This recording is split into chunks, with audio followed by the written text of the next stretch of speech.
इंशाअल्लाह। बिस्मिल्लाहिर्रहमानिर्रहीम। इय्याका नअबुदु व इय्याका नस्तईन। फैसलाबाद सिर्फ मैं अल्लाह का ही शुक्र अदा कर सकता हूं। आपको देख के, आपके जुनून को, आपके जज्बे को देख के आपका शुक्रिया अदा करता हूं दिल से।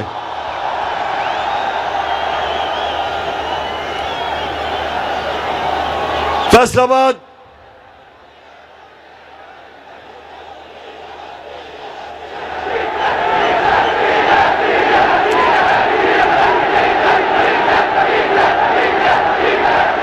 फैसलाबाद में तो डीजल की कमी नहीं। मैंने तो सुना किसानों के पास इस वक्त डीजल नहीं है। अच्छा, फैसलाबाद मैं जब यहां 2018 में जलसा किया था तो मुझे पता है कि यहां जो टेक्सटाइल इंडस्ट्री बंद हो रही थी, पावर लूम्स बंद पड़ी थी। टेक्सटाइल इंडस्ट्री जो पाकिस्तान की सबसे ताकतवर इंडस्ट्री, फैक्ट्रियां बंद करके हाउसिंग सोसाइटीज बनाई जा रही थी। तो मैं आज अल्लाह का शुक्र अदा करता हूं कि हमारे 3.5 साल में फैसलाबाद की टेक्सटाइल इंडस्ट्री ने सारे रिकॉर्ड तोड़ दिए।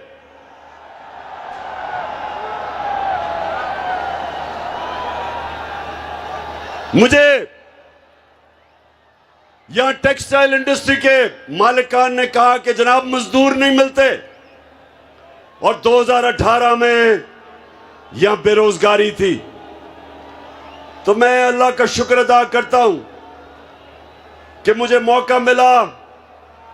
मैंने इस मुल्क में रोजगार बढ़ाया, और सबसे बड़ा मसला एक मुल्क में बेरोजगारी होती है। तो मुझे फख्र है अपनी टीम पे कि हमने अपनी टेक्सटाइल इंडस्ट्री के लिए हर किस्म की सहूलत दी, और उन्होंने फिर पाकिस्तान को रिकॉर्ड एक्सपोर्ट्स दी। हमारी आज पाकिस्तान की तारीख में सबसे ज्यादा एक्सपोर्ट्स है। और फैसलाबाद याद रखें, मुल्क की दौलत में कभी इजाफा नहीं होता जब तक उसकी एक्सपोर्ट्स नहीं बढ़ती। तो इसलिए फैसलाबाद पाकिस्तान के लिए एक अहम शहर है। फैसलाबाद की तरक्की का मतलब पाकिस्तान की तरक्की। फैसलाबाद की खुशहाली का मतलब पाकिस्तान की खुशहाली। वैसे मैं आज खास तौर पे अपनी बहनों को खिराज तहसीन पेश करता हूं। इतनी तादाद में मैंने कभी आपको नहीं देखा, और इससे मुझे आपको, नौजवानों, आपको भी खिराज तहसीन आपको भी पेश करता हूं। मैं एक नया, वो पाकिस्तान अपनी आंखों के सामने बनता देख रहा हूं, जो वो पाकिस्तान बनने जा रहा है जो इल्लामा इकबाल की ख्वाब थी और जो कायदे आजम की जद्दोजहद से बना था। एक आजाद पाकिस्तान। हकीकी आजादी के लिए मैं देख रहा हूं कि मेरी कौम मेरे साथ निकल रही है, और मुझे खुशी ये है कि सिर्फ इसके नौजवान ही नहीं निकल रहे, बल्कि हमारे बुजुर्ग, हमारी ख्वातीन और हमारे बच्चे भी।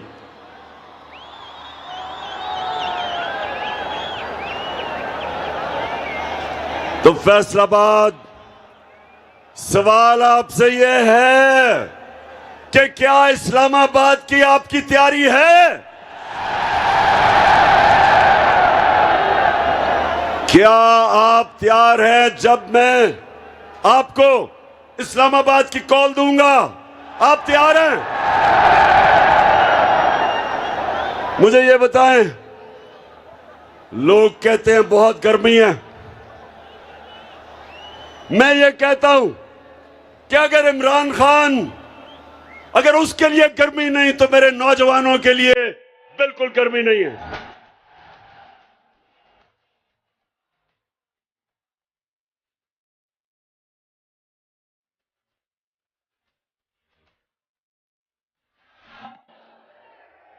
तो फैसलाबाद, मैं आज एक सवाल पूछ रहा हूं कि जब मुल्क की दौलत में इजाफा हो रहा था, एक्सपोर्ट्स बढ़ रही थी, तारीखी हम इस मुल्क में पैसा इकट्ठा कर रहे थे, टैक्स इकट्ठा कर रहे थे, किसानों को वो पैसा मिला है जो पाकिस्तान की तारीख में कभी किसानों को इतना पैसा नहीं मिला।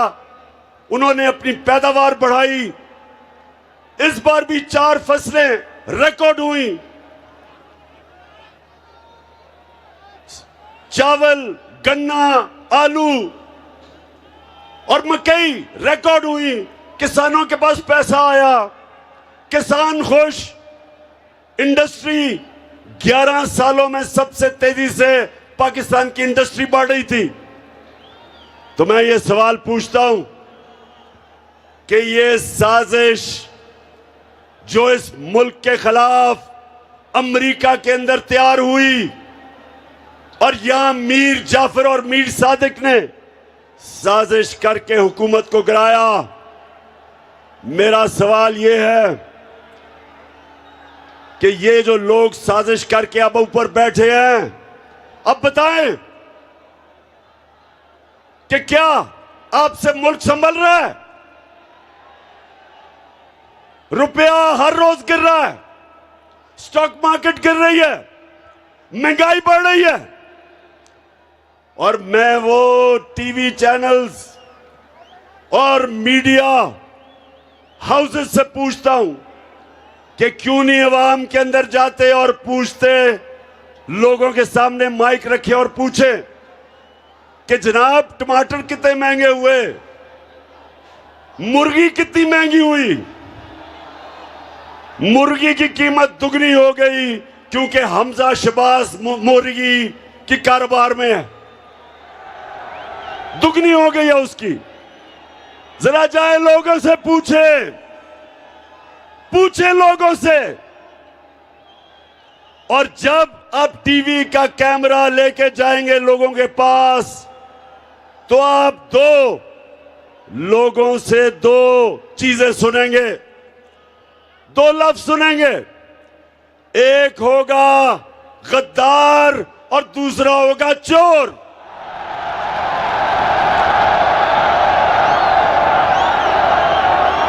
अब मदीना, हमारे नबी सल्लल्लाहु अलैहि वसल्लम की जो मुकद्दस शहर, उसमें जब इनको आवाजें लगी तो राना सनाउल्लाह, ये सुन लो, गौर से सुन लो। मैंने समझा इसने सिर्फ 18 कत्ल किए, अब पता चला 22 कत्ल किए हैं इसने। इनकी हुकूमत में वजारत तब तक नहीं मिल सकती जब तक कोई बड़ा जुर्म ना किया हो। प्राइम मिनिस्टर और उसका चीफ मिनिस्टर जो बेटा है, 24 अरब रुपए तो सिर्फ इन्होंने, एफआईए ने इनकी चोरी पकड़ी है। नैब में जो चोरी वो अलग है, ऊपर से एक कोई मंशियात फरोश, वो भी जमानत में, वो भी कैबिनेट में। यानी और सबसे बड़ा जो डाकू आसिफ जरदारी, वो गॉडफादर बन के बैठा है। और बाहर मुल्क के झूठा कानून से भागा हुआ भगौड़ा, मफरूर, चोर वो लंदन में बैठ के फैसले कर रहे पाकिस्तान के।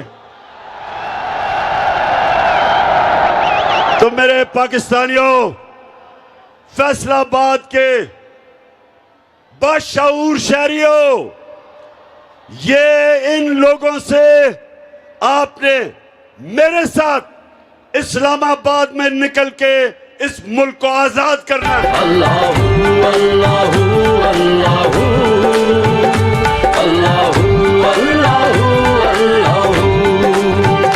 ये ज़मीं जब न थी, ये जहां जब न था, ये ज़मीं जब न थी, ये जहां जब न था, ये ज़मीं जब न थी, ये जहां जब न था, ये ज़मीं जब न थी, ये जहां जब न था। चांद सूरज फैसलाबाद, अच्छा फैसलाबाद, गर्मी तो नहीं लग रही? देखें, आपका कप्तान तो अपनी जिंदगी के कोई 20-25 साल धूप के अंदर क्रिकेट खेल के उसको तो गर्मी नहीं लगती, लेकिन मुझे आपकी फिक्र है थोड़ी सी। माशाल्लाह, ये कौम, ये जो पाकिस्तानी कौम है, अभी इसने अपने असल मुकाम पे पहुंचना है। हमारा नजरियाती लीडर इलामा इकबाल ने कहा था कि उस रिस्क से मौत अच्छी है जिस रिस्क से आती है परवाज में कोताही। फैसलाबाद इसका मतलब कि गुलामी से बेहतर मौत है।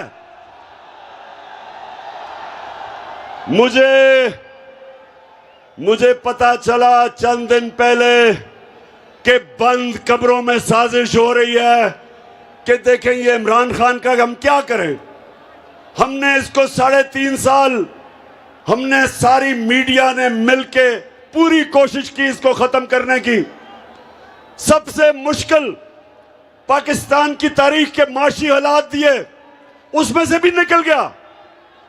फिर 100 साल में एक दफा इतना बड़ा बुरहान आता है जो कोरोना का था।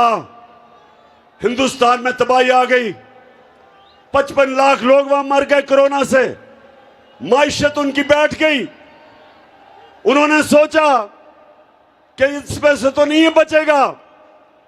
अल्लाह का करम है कि उससे भी हम निकल गए, बल्कि दुनिया तारीफ कर रही थी पाकिस्तान की कि वो मुल्क है जिसने सबसे बेहतरीन तरीके से कोरोना के अजाब से निकला, अपने लोगों को भी बचाया, अपनी माइशत को भी बचाया, अपनी इंडस्ट्री को भी बचाया, अपने मजदूरों को भी बचाया, अस्पतालों को भी। कहीं वो वक्त नहीं आया कि हमारे अस्पताल भर गए। और जब वहां से भी निकल गया, फिर माइशत भी ऊपर जाने लगी, इंडस्ट्री भी चल पड़ी, कंस्ट्रक्शन इंडस्ट्री भी चल पड़ी, किसानों के पास भी पैसा आ गया। तो फिर उन्होंने साजिश करके गवर्नमेंट गिराई और उन्होंने सोचा कि जब गवर्नमेंट गिराएंगे इसकी, तो पाकिस्तान में तो जब भी गवर्नमेंट जाती है लोग मिठाइयां बांटते हैं। जब भी गवर्नमेंट गई है पाकिस्तान में मिठाइयां बांटी जाती हैं। तो उन्होंने देखा कि बजाय लोग मिठाइयां बांटने के, लोग तो सड़कों पे आ गए हैं।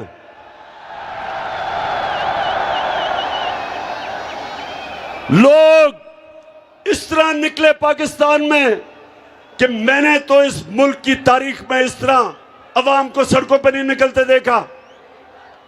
तो जब ये देखा कि अच्छा ये तो लोग भी निकल रहे हैं, और खौफ आना शुरू हो गया इस्लामाबाद का कि इस्लामाबाद में अवाम का समुंदर आने लगा है। तो फैसला किया कि इस तरह तो बात नहीं बनेगी, इसको दुनिया से ही फारिग किया जाए। तो मैंने इसलिए फैसलाबाद के लोगों और मेरे पाकिस्तानी कौम जो देख रही है, मैंने इसलिए एक वीडियो रिकॉर्ड किया। उस वीडियो के ऊपर मैंने एक एक का नाम लिया है जो इस साजिश में मुलव्विस था, जो पिछली गर्मियों से साजिश हो रही थी। एक एक का मैंने नाम लिया इस वीडियो में। और मैंने ये क्यों किया? क्योंकि मुझे पता है पाकिस्तान की तारीख, कभी भी इस मुल्क में ताकतवर मुजरिम को नहीं पकड़ा जाता। लियाकत अली खान के पीछे, कत्ल के पीछे कौन था? कभी नहीं कोई पकड़ा गया। जुल्फिकार अली भुट्टो का जो जुडिशियल मर्डर हुआ, किसी को सजा नहीं मिली।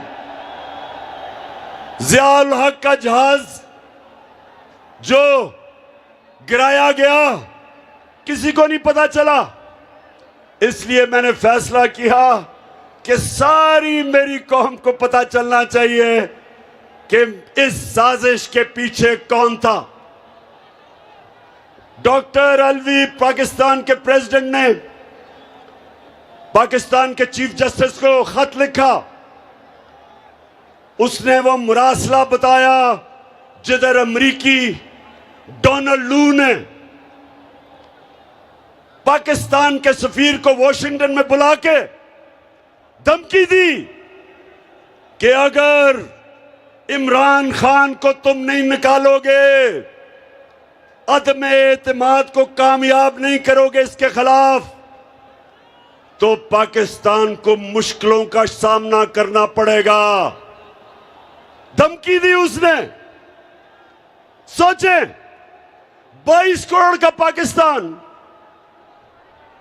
पाकिस्तान का मुंतखब प्राइम मिनिस्टर और एक हमारे एम्बेसडर को धमकी देता है कि अपने प्राइम मिनिस्टर को अगर तुम नहीं निकालोगे, जो साजिश थी अदम एतमाद की, तो पाकिस्तान को मुश्किलों का सामना करना पड़ेगा। और फिर कहता है कि अगर ये साजिश कामयाब हो गई, यानी अदम एतमाद कामयाब हो गया, तो हम सब कुछ माफ कर देंगे। हम सब कुछ माफ कर देंगे। अमरीकी और डोनाल्ड लू, तुम हो कौन हमें माफ करने वाले?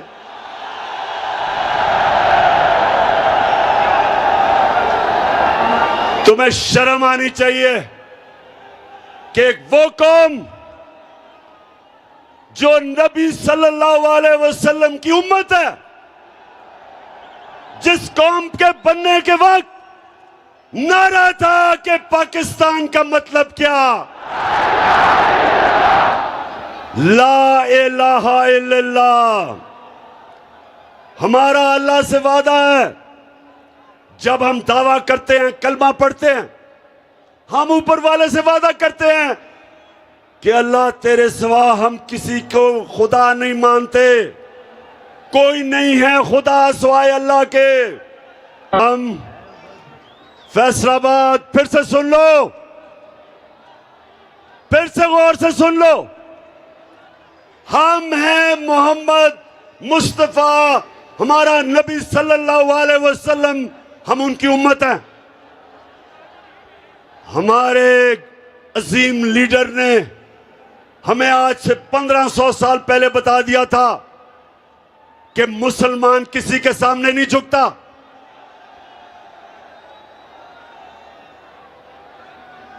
उसने हमें यह हिदायत की थी कि ला इलाहा इल्लल्लाह इंसान को गैरत देता है।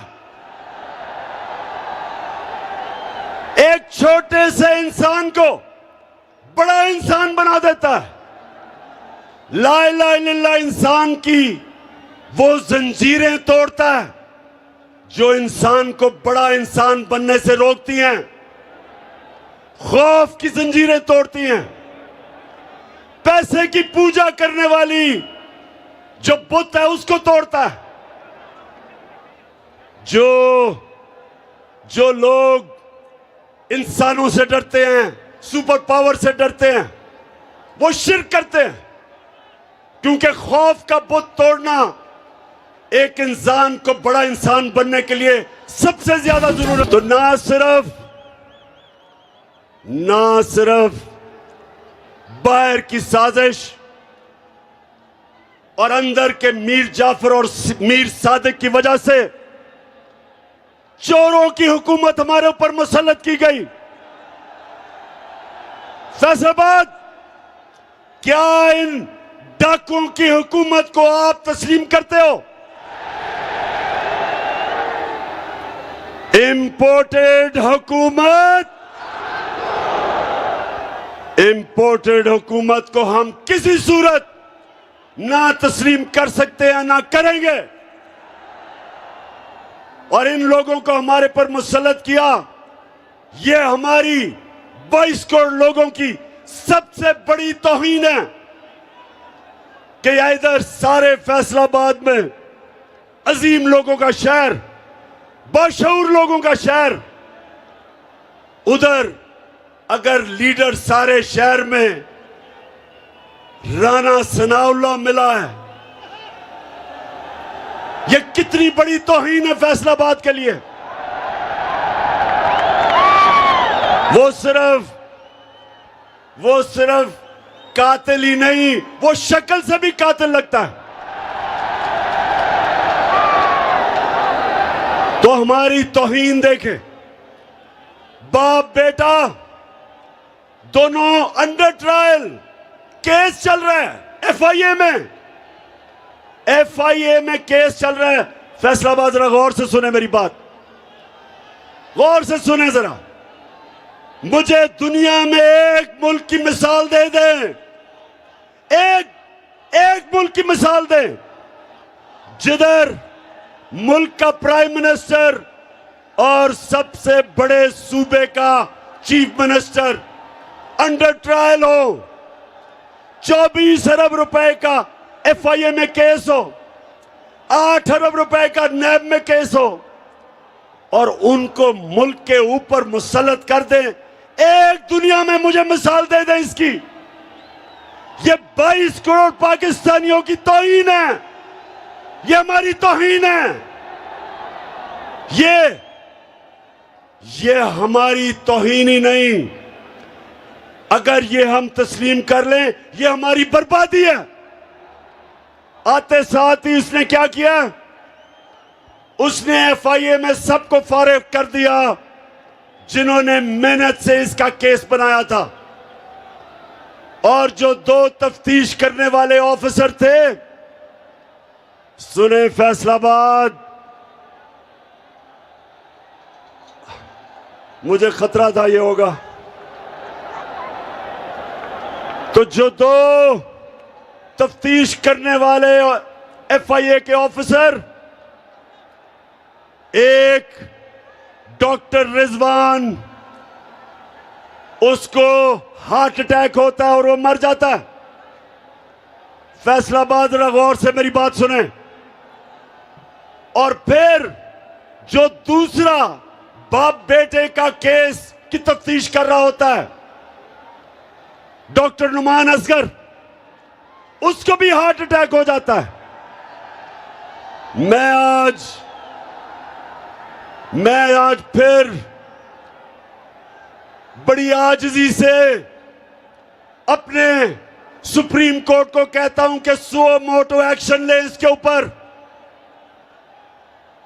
हमारे ऊपर तो आपने सो मोटो एक्शन ले लिया था, हमारे तो इतवार को आपने पता नहीं इतना हमने जुर्म क्या किया था। हमने तो सिर्फ इलेक्शंस का कहा था। हम तो कह रहे थे बजाय साजिश के एक चोरों को पर मुसल्लत करें, आप इलेक्शंस करवाएं और अवाम को फैसला करने दें कि किसने पाकिस्तान की क़यादत करनी है। लेकिन आपने सुओ मोटो एक्शन ले लिया था। तो मैं बड़ी आजिज़ी से कहता हूं, अपने सुप्रीम कोर्ट को आजिज़ी से कहता हूं कि एफआईए के ऊपर एक्शन ले, सुओ मोटो एक्शन ले, पता चलवाए कि डॉक्टर रिजवान को हार्ट अटैक कैसे हुआ। और ये जो दूसरा नुमान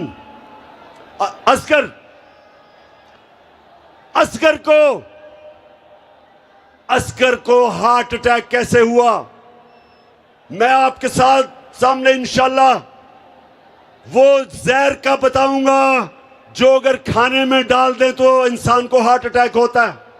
ये भी आपके सामने लेके आऊंगा। लेकिन मैं चाहता हूं कि हमारा सुप्रीम कोर्ट इसके ऊपर एक्शन ले। कोई इसकी मिसाल है कि जो केस जिन्होंने अरबों रुपए का केस करना था उन्हीं के ऊपर लाके उन लोगों को बैठा दें जिनके ऊपर केस है। और मैं फिर से कहता हूं कि अगर इसकी इजाजत दी पाकिस्तान में तो पाकिस्तान के जेलों को खोल दो। ये जो गरीब लोग जेलों में भरे हुए हैं इनको निकाल दो। इनकी तो छोटी छोटी चोरियां हैं। किसी ने भैंस चोरी की, किसी ने मोटरसाइकिल, घर में फाका है, बेरोजगार है। इनको निकालें जेलों से। अगर इतने बड़े बड़े डाकुओं को आपने नहीं पकड़ना,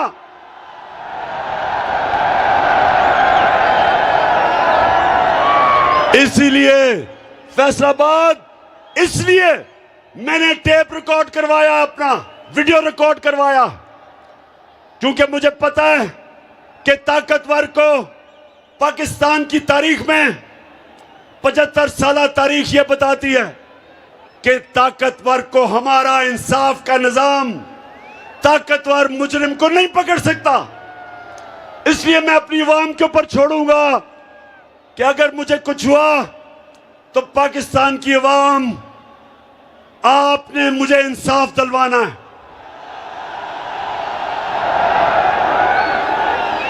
बताएं, आप मुझे इंसाफ दिलवाएंगे? आपने मेरे से आज 2 वादे करने। एक कि जब खुदा ना खास्ता अगर कुछ होता है मुझे, तो जो वीडियो पब्लिक में जाएगी, जिन जिन लोगों के मैंने नाम लिए, आपने उनसे एक एक को इंसाफ के कटहरे में खड़ा करना है। इससे क्या होगा? इससे यह होगा कि पाकिस्तान की तारीख में पहली दफा ताकतवर कानून के नीचे आएगा। मेरे नबी सल्लल्लाहु अलैहि वसल्लम ने आज से 1500 साल पहले कहा था, फैसलाबाद, आज से 1500 साल पहले उन्होंने कहा था कि कौमें तबाह तब होती हैं जब छोटा चोर जेल में जाता है और बड़े डाकू को वो रियासत नहीं पकड़ सकती, उसको कानून के नीचे नहीं ला सकती, वो इंसाफ नहीं कर सकती। जो कौम इंसाफ नहीं कर सकती तबाह हो जाती है। इसलिए मैंने आप सबको कहा है कि जब आप वो वीडियो कैसेट देखेंगे, आपने सबने मुझे और इस मुल्क को इंसाफ दिलवाना है। दिलवाओगे? और दूसरा, आपने वादा करना मेरे से,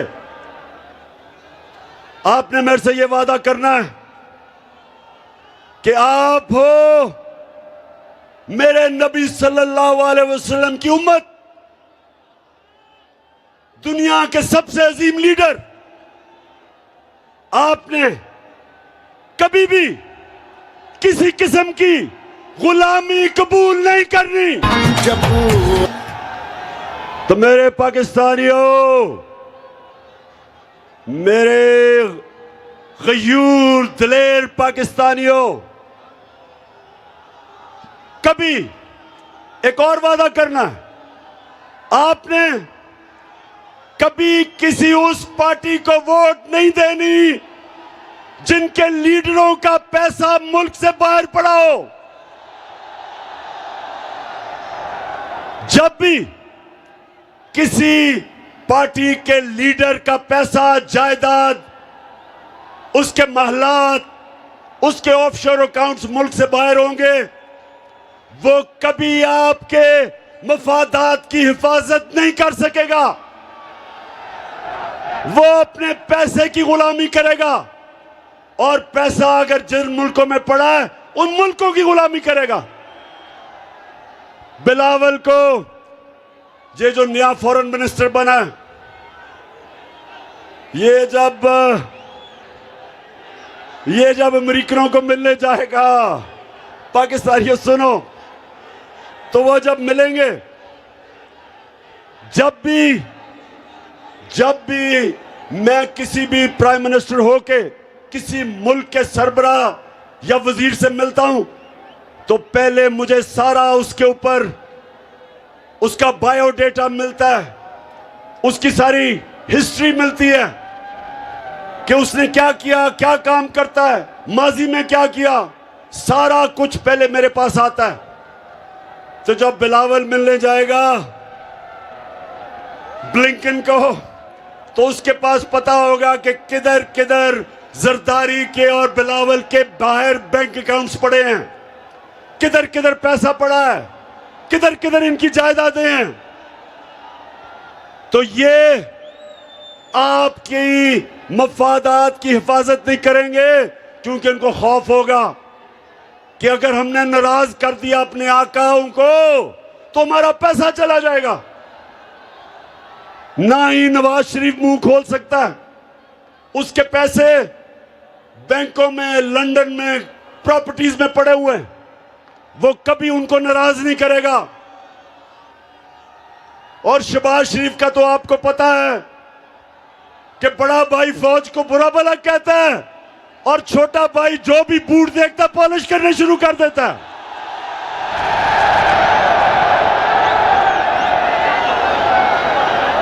वो ये भी नहीं देखता कि बूट किसके हैं, बस बूट देख के पॉलिश शुरू कर देता है। तो ये हैं जो हमारे मुल्क पे मसलत किए हैं। अब इन्होंने मुल्क को तो तबाही की तरफ लेके जा रहे हैं, महंगाई बढ़ रही है, रुपया गिर रहा है, फॉरेन एक्सचेंज रिजर्व्स गिर रहे हैं। अब ये जाएंगे अमेरिका के पास और फैसलाबाद सुन लो, अमेरिका के पास जाके कहेंगे कि खुदा के वास्ते हमें बचा लो, कहेंगे कि हमें खुदा के वास्ते पैसे दे दो, नहीं तो इमरान खान वापस आ जाएगा। मेरे से डराएंगे उनको कि खुदा के वास्ते हमारी मदद करो, हमारा दिवालिया निकल गया। तो जब अमेरिकन अगर इनकी मदद करेंगे तो फैसलाबाद सुन लो मेरी बात, कभी भी अमेरिकी मदद नहीं करेंगे जब तक वो इनके गले में जंजीर पूरी तरह टाइट करके नहीं डालेंगे। वो उनको कहेंगे कि पहले तो हिंदुस्तान के साथ दोस्ती नहीं, गुलामी करो, कश्मीर को भूल जाओ, फलस्तीनियों के लिए मुंह ना खोलो, जो मर्जी इस्राइल करे फलस्तीनियों से चुप करो।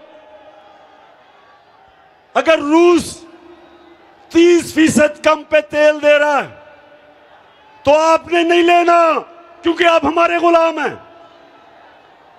अगर आपने 30 लाख टन गंदम आपको जरूरत है, आप रूस से नहीं ले सकते। अगर आपने पाकिस्तान को अगर ईरान से सस्ती गैस मिलेगी, वो कहेंगे हमने आपको इजाजत नहीं दी। इसको कहते हैं गुलामी। हिंदुस्तान हमारे साथ ही आजाद हुआ था, आज रूस से तेल भी सस्ता खरीद रहा है, आज रूस से हथियार भी खरीद रहा है, अमेरिका का स्ट्रेटेजिक अलायंस में भी है। लेकिन अमेरिका कुछ नहीं कहता हिंदुस्तान को, क्योंकि वह आजाद है। हिंदुस्तान ईरान से गैस भी खरीद रहा है, तेल भी लेता है, लेकिन हिंदुस्तान को वो कुछ नहीं कहते। हमें उन्होंने जो गुलाम बनाया हुआ है, फतह किए बगैर हुक्म देते। तो इसलिए मेरे पाकिस्तानियों, ये आपने मेरे साथ इस्लामाबाद इसलिए निकलना है कि हमने अमेरिका के गुलामों को कभी कबूल नहीं करना। फैसलाबाद फैसलाबाद, आपको पता है कि इलामा इकबाल ने अपनी जो शायरी में हिंदुस्तान के मुसलमानों को गुलामी से निकालने के लिए कितनी कोशिश की। इसलिए उन्होंने कहा कि उस रिस्क से मौत अच्छी है जिस रिस्क से आती है परवाज में कुताई। मौलाना रूमी ने क्या कहा? उन्होंने कहा कि जब अल्लाह ने आपको पर दिए, आप अल्लाह की सबसे अजीम मखलूक है, अशरफुल मखलूकात, तो जब आपको अल्लाह ने पर दिए, क्यों जमीन पे चूंटियों की तरह रेंग रहे हो? क्योंकि गुलाम की कोई परवाज नहीं होती, गुलाम जमीन पे होता है। इकबाल का शाहीन अपनी जंजीरें तोड़ के ऊपर जाता है।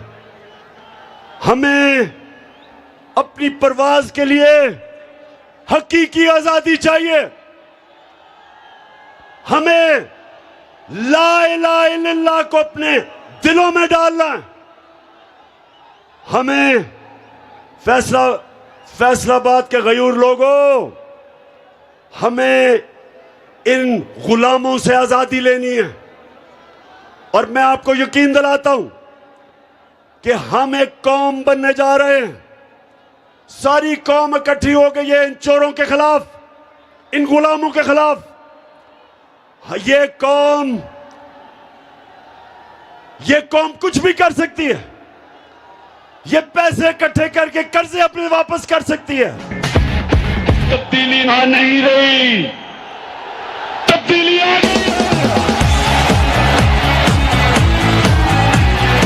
कोई हिम्मत ना हारो, तब्दीली आ गई है यारो। चाहे मुश्किलें हजारों, तब्दीली आ गई। जब एक कौम बन जाती है, जो हमारे नबी सल्लल्लाहु अलैहि वसल्लम ने मदीना में हमारे लिए मिसाल दी, इसलिए अल्लाह ने कहा कि अपने नबी के कदमों पे, सुन्नत पे चलो। और मेरे पाकिस्तानियों, मैंने अपने 3.5 साल में जो मुझे सबसे ज्यादा फख्र है कि मैंने जो मेरे नबी सल्लल्लाहु अलैहि वसल्लम की शान में गुस्ताखी करते थे, मैंने यूनाइटेड नेशंस में उठाया, ओआईसी में उठाया।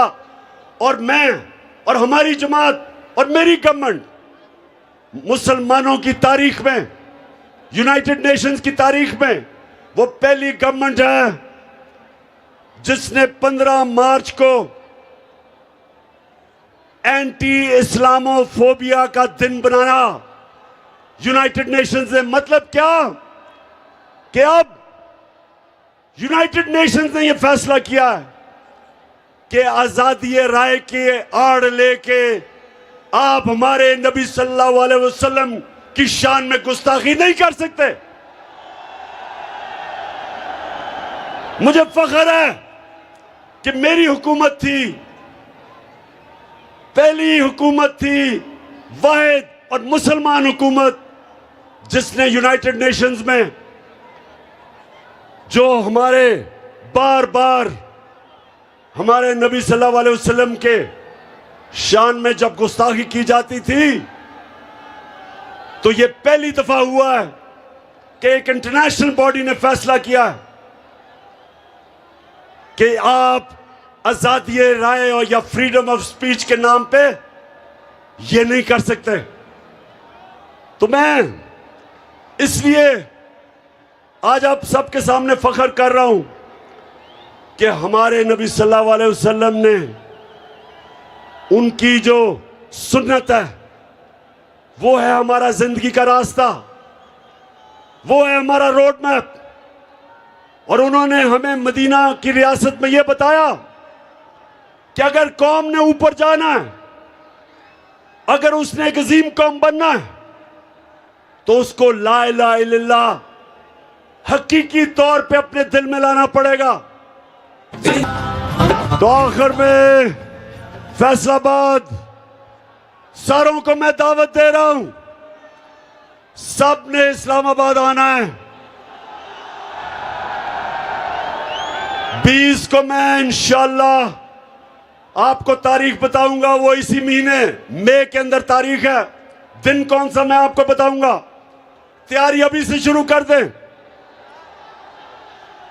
और हम एक चीज मांगेंगे, हमें इलेक्शन की डेट चाहिए, नहीं तो हम ये कौम तब तक सांस नहीं लेगी जब तक इलेक्शन नहीं होंगे।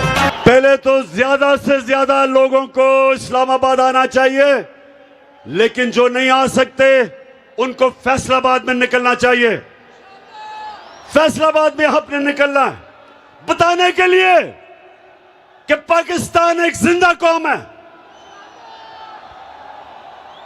और मैं आज यहां अपनी सारी अकलियतों को, अपनी मुस्लिम बरादरी को, अपने सिख बरादरी को, अपने जितने भी हमारे हिंदू हम हैं, उस रब की, हम उस रब को मानते हैं जो है रब्बुल आलमीन, सब इंसानों का रब, और हमारा नबी सल्लल्लाहु अलैहि वसल्लम रहमतुल आलमीन है, सब इंसानों के लिए रहमत लेके आए।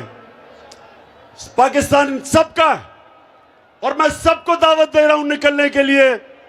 फैमिलीज को, खास तौर पे ख्वातीन, आपने मेरे साथ निकलना है इंशाल्लाह इस्लामाबाद। मैं आज अपनी सारी फैसलाबाद टीम को इस शानदार जलसे की मुबारक देता हूं। मैं सारे अपने एमएनएस, अपने एमपीज, और मैं ये भी कहूंगा कि फैसलाबाद, वैसे लोटे भी सबसे ज्यादा फैसलाबाद से निकले हैं।